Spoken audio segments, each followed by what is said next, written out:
लकड़हारा और रहस्यमय जंगल। किसी गांव में रामू नाम का एक गरीब लकड़हारा रहता था। वह एक साधारण आदमी था जो अपनी पत्नी और 2 बच्चों के साथ एक छोटी सी झोपड़ी में रहता था। रामू रोजाना सुबह जल्दी उठता, जंगल में जाता, लकड़ियां काटता और फिर उन्हें बाजार में बेचकर अपने परिवार का पालन पोषण करता था। उसका जीवन कठिन था, लेकिन वह अपनी मेहनत से कभी पीछे नहीं हटता था। एक दिन रामू ने सुना कि गांव के पास के जंगल में एक गहरा और रहस्यमय इलाका है जहां बहुत मोटे मोटे और मजबूत पेड़ हैं। लेकिन गांव के बुजुर्गों ने उसे बताया था कि उस जंगल में जाना खतरे से खाली नहीं है। कई साल पहले कुछ लोग वहां गए थे और फिर कभी वापस नहीं आए। उस इलाके को लेकर लोगों के बीच कई कहानियां प्रचलित थीं, लेकिन रामू को लगा कि अगर वह वहां से लकड़ियां काटेगा तो उसे अच्छी खासी कमाई हो सकती है, जिससे उसके परिवार का जीवन बेहतर हो सकता है। रामू ने इस मौके को आजमाने का फैसला किया। एक दिन वह अपनी कुल्हाड़ी लेकर उस रहस्यमयी जंगल की ओर चल पड़ा। जैसे जैसे वह जंगल के भीतर गया, पेड़ और घने होते गए और सूरज की रोशनी कम होती गई।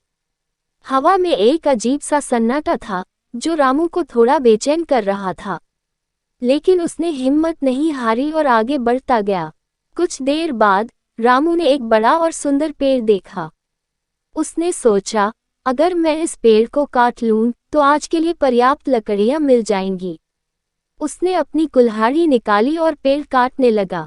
जैसे ही उसने पहला वार किया, उसे एक अजीब सी आवाज सुनाई दी, जैसे कोई फुसफुसा रहा हो। रामू ने चारों ओर देखा, लेकिन कुछ दिखाई नहीं दिया।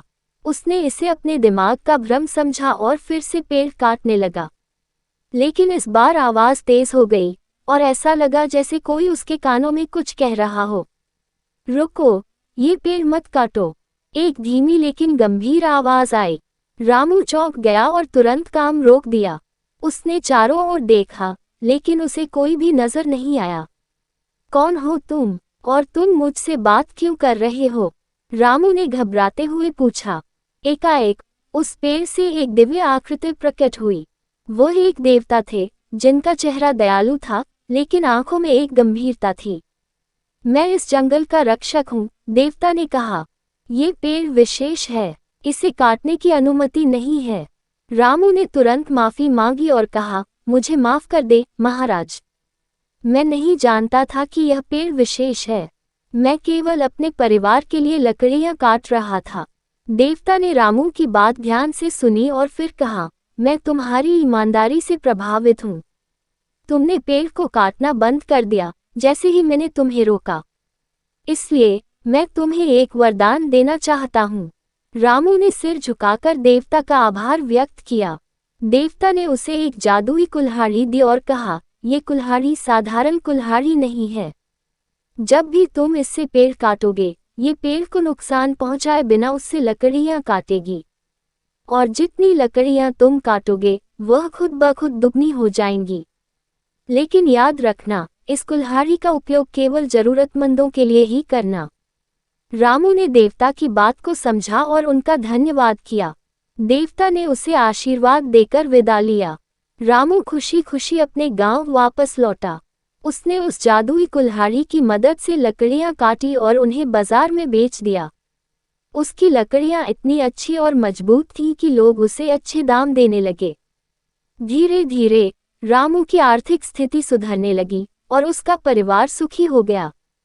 रामू ने देवता के उपदेश को हमेशा याद रखा। उसने उस कुल्हाड़ी का उपयोग केवल जरूरतमंदों के लिए ही किया और कभी लालच में नहीं आया।